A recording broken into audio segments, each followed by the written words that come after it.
Hello everybody, Cathy McLeish, and we're back here to talk about alcoholism.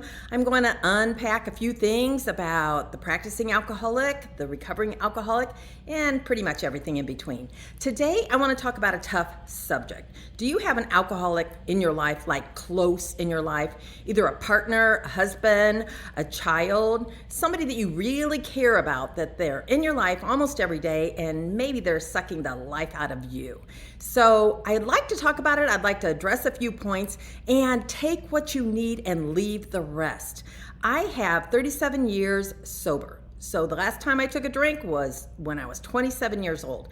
I have been in some kind of program, working on myself, working with people, having people work with me, all of that time during that sobriety. I also have the experience of I was married to a practicing alcoholic back when I was practicing.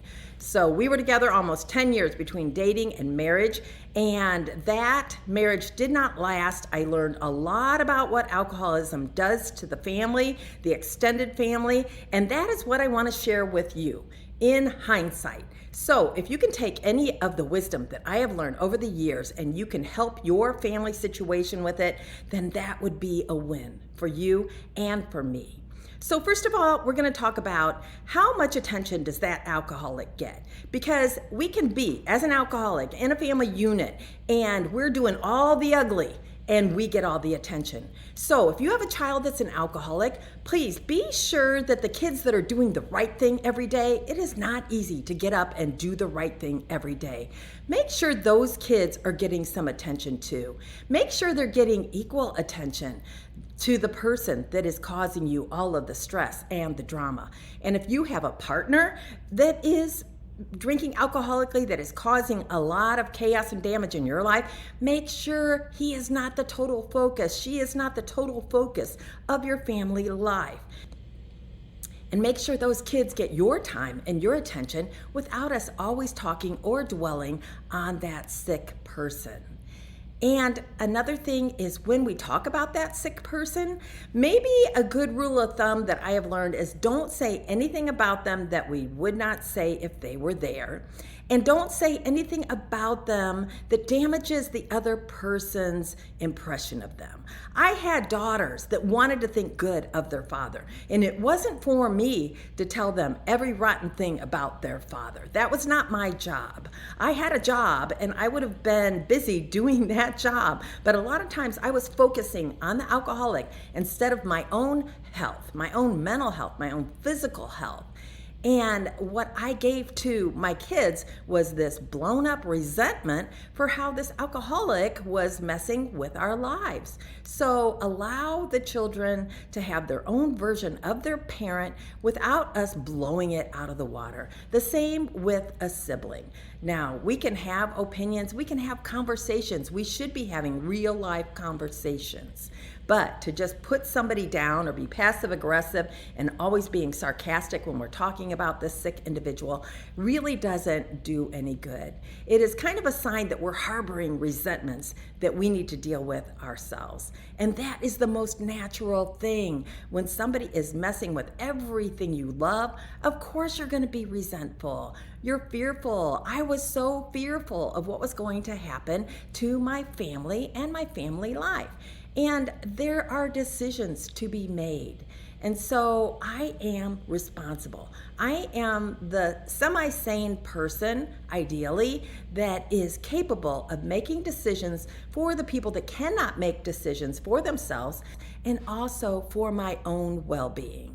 Oftentimes, and this was my situation, I found something else to focus on. You can focus on food, you can focus on shopping, you can be OCD and worried about everything you can control because you cannot control that person. None of these behaviors are healthy. If you're in a situation and somebody down the street looks a lot more attractive than your partner, make sure you button up that relationship with your partner. Put an end to that before you start anything else. There is so much damage to be done when you pull in something or somebody to cushion this pain that we're living with when we're living with an alcoholic. The necessary thing is to deal with the reality of my own life before I pull anything else or anybody else into it that is not only going to hurt me, but it's possibly going to hurt other people outside of my family. Now, in the situation with the alcoholic, I would love for you to comprehend the fact that denial is so huge in the mind of a practicing alcoholic that the truth goes in one ear and out the other. And while that is unfortunate, if you know this, the tool is repeat the truth, repeat the truth, repeat the truth. So if I'm going to say to my alcoholic, I'm concerned about your drinking. I think your drinking is increasing. I'm aware that your drinking is increasing. I don't like the fact or the effect your drinking that has increased is taking on our family. Those are the kind of things. There is a statistical fact that the alcoholic could hear a truth if you say it 7 times. They might hear it. Now that seems very frustrating, but again, if you know the facts and you can deal with them, then we can deal with them. What I need to be doing as a person that's being affected by the alcoholic is taking care of myself and having an outside resource that is helping me to see and live with the truth of my situation. Now, that is not necessarily the alcoholic's parent. It's not the sibling of the alcoholic. It is a therapist, it's a doctor, or some kind of a program where other people are in the same situation as me and they are learning to deal with it with tools in a healthy way. I need somebody outside of my family to be shining a light on the truth of what is happening. And here's why. It's like that frog in the hot water. I can be in a situation and it doesn't seem so bad. And because I'm in the situation, when it gets a little worse, it doesn't seem so bad. And when it gets a little worse, it's bad, but it doesn't seem so bad. And I can sit in that hot water until it is boiling, and the frog, who is me, will die. So the frog that goes into the boiling water sees that is not a good thing and jumps out immediately. Now that is the therapist. They're listening to this situation and they're like, oh no, this is bad. You don't think this is bad? You're making excuses, but this is bad. So we need those resources to help keep us in touch with the truth. Because again, I'm responsible for myself, but I may be in a situation where I am responsible for other people that can't take care of themselves, that need me to make a decision for them. So if I'm in this situation in my family life, my daughter doesn't take the place of my husband. My son doesn't take the place of my protector. I don't pull kids up into positions that they don't belong in. They need to be able to be free to be kids, to grow up in an atmosphere where things that are being modeled for them are the things that we want them to emulate in their grown-up life. I need to look at the situation that I have my children in and say, if my child grows up to be like their mother, will I be okay with that? If my child grows up to do exactly what he's learning from his father, am I going to be okay with that? And that might sound so overwhelming. And in reality, it is. I remember being in that position where I needed to make a decision for everyone. And the decision was going to have to be, we were going to have to part ways. And maybe it would be for a period of time, who knows? Or maybe it would be forever. And when I had to make that decision, I had to come to terms with a few things that seemed like almost impossible to handle, but they were not. You know, an example, I was in a car accident back when I was in my 30s, horrible car accident. I was a single mom at the time. I did not know it, but you know what? There was an organization in place to help me with absolutely every need I had. I didn't have housing taken care of. I couldn't pay for it. I was in a wheelchair. I didn't have food. I couldn't pay for it. I was in a wheelchair. I had all these different problems that seemed catastrophic, but there was an organization to help me through this period of time where I was making the transition back to my normal life. And so if I'm in a situation where it is life-threatening, where it is a horrible situation for my family, for myself, I need to be willing to take that leap and step out of it. And if that means that I have to get another job, that's what it meant for me. I was a young mom and I was waitressing and I was cleaning toilets. And I was holding my head up high and taking care of my kids and keeping them in a safe atmosphere. Now, granted, I had been a practicing alcoholic. I got sober 8 months before my husband got sober. In that period of time, there was an awakening to what I was seeing, to what we were living with, and that's when the choices started to be made on both sides. It was a toxic environment, and nobody wanted to try and recover in that environment.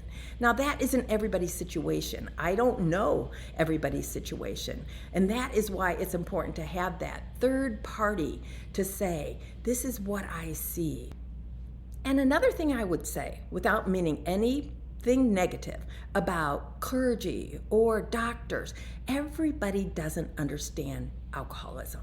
So I may go to somebody that I have a lot of respect for, but if they don't know anything about alcoholism, they can steer me in a horrible direction. Unintentional, but nonetheless, I'm going in that horrible direction if I take their advice. So to think that everybody in my life that cares about me knows about alcoholism is a very ignorant assumption. So I need to find a therapist that has experience with alcoholics, with recovery, and what that looks like, they know, so they can put me on the right path. And if it isn't a therapist, a doctor, but somebody that can tell me what they know and how they know it, so that I can be assured that if I'm going to take a big life change, I'm doing it because somebody that knows what they're talking about gave me that advice. So is it easy to be with an alcoholic? You know it is not. It is something that we wake up to a day at a time, a week at a time, a month at a time, and wonder how we got there. But it is not the end of the world. It is not the end of the world for ourselves or for our children. But if we don't take any action, if we don't do anything different, I have had women and men that don't want their partner to be committed to recovery. And you look at that balance and you say, do I want them committed to some form of recovery with a therapist, with a group, with outpatient therapy for 3 hours, for 9 hours a week? Or do I want them totally absent 24/7? Make the realistic decision. What do I really want from my partner? If it takes a little bit away from me and the family for the time being, for a healthy result, then so be it. Let it happen that way. I'm gonna have to be willing to make some sacrifices if I want something to change. And I'm going to have to be brave enough to take the action for something to change. And it shouldn't be an immediate decision unless there is some kind of threat to my physical being or my children's. And then of course, yes, I'm not an expert on that. I experienced that, but I would never give advice on that. I would tell you to seek advice immediately. But if it is not a life-threatening situation, don't make a decision like this when you've been living with an alcoholic for 10 or 15 years. Get some help, get some advice, make a plan, have a strategy, and take care of yourself and the people that are counting on you. This is a lot of information. I hope that you will watch some of my other videos and get more of my story and more information and insight about the disease of alcoholism so that you can do what is best for you and the people you love. Thanks.